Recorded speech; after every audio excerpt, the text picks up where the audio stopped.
वो चिड़िया कैसे बता सकते हैं? भाइयों को पता चला तो खेत से निकाल दिया। अब जंगल में अपनी मस्ती में टहल रहे हैं।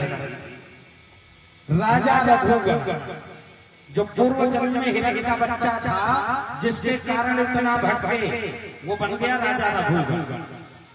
पालकी में बैठकर जा रहा है कपिल मुनि के आश्रम सत्संग सुनने। एक कहार बीमार हो गया, सिपाहियों को कोई और नहीं मिला, भरत जी को पकड़ कर ले गए, कहार बन जाओ। परम वितरागी महात्मा है, मान अपमान की चिंता नहीं, बन गए कहार। लेकिन ध्यान दे के चल रहे हैं, कोई पीला न मर जाए, चींटी न मर जाए, कोई चींटी चींटा दिखाई दे उछल जाए।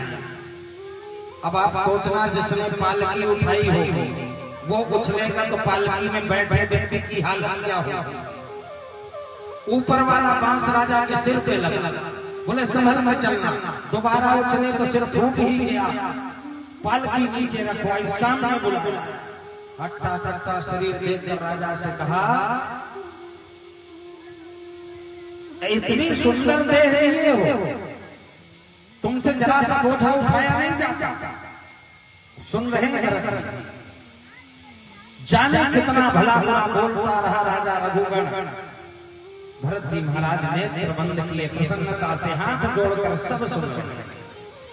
बोलते बोलते जब चुप हुआ राजा रघुगण, तब मेरे भरत जी ने बोलना प्रारंभ किया, राजन इस शरीर को देखकर कह रहे हैं, एक बात कहूं राजा, मेरे भरत जी कह रहे हैं इस समय, राजन 5 तत्वों से ही सारे जगत का ढांचा बना।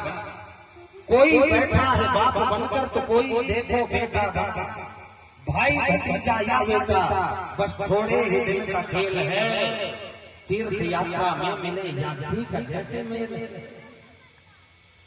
कौन से शरीर की बात कर रहे हो? देह। मैं तुमसे पूछता हूं राजा, मुझे बताओ,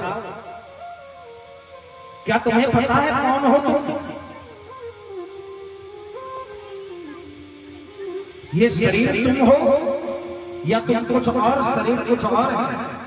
मैं तुमसे पूछता हूं राजा, बताओ, बता तेरे मुख को कौन खोलता है? तू बोलता है या तेरा मुख बोलता है? ये मैं की आवाज, ये मैं की आवाज आती कहां से? कौन है वहां ये वाणी आती जहां से? अब राजा रघुगण सुन रहा है, चरणों में गिर गया। निश्चित आप या तो कपिल मुनि तो नहीं हो, मेरी परीक्षा लेने आए हो। राजा रघुगण भगवान कवि का इतना सुंदर उपदेश देते हैं। राजा रघुगण को आज मेरे भरत जी कहते हैं, राजन इस नश्वर शरीर पर अभिमान। आज का इंसान है ना, चाल देखी इंसान की, इतना अकड़ चलता है, इतना अकड़ चलता है, हम जैसे लोग को देखते हैं तो डर लगता है। डर इस बात का नहीं कि कुछ कह देगा,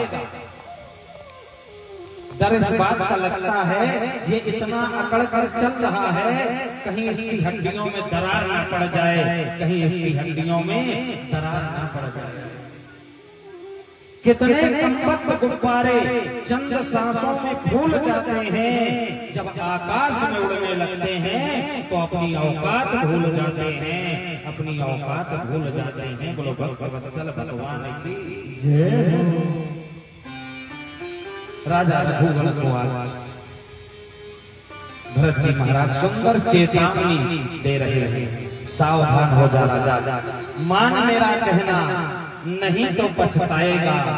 माटी का खिलौना माटी में मिल जाएगा, माटी का खिलौना माटी में मिल जाएगा। अरे राजा रघुगण, भरत जी कह रहे हैं, हाथिन के दांत के खिलौने बने भांति, हाथी के दांत के खिलौने बने भांति भांति। मृगा की खाल तपसिन मन भाई है, गैंडे की खाल को बांधत है सिपाही लोग, बकरी की खाल कछु पानी भर लाई है। कहे कभी राम दीन कि राम के भजन बिन मानुष की खाल कछु काम नहीं आई है, मानुष की खाल कछु काम नहीं आई है। मान मेरा कहना नहीं तो पछताएगा, मिट्टी का खिलौना मिट्टी में मिल जाएगा।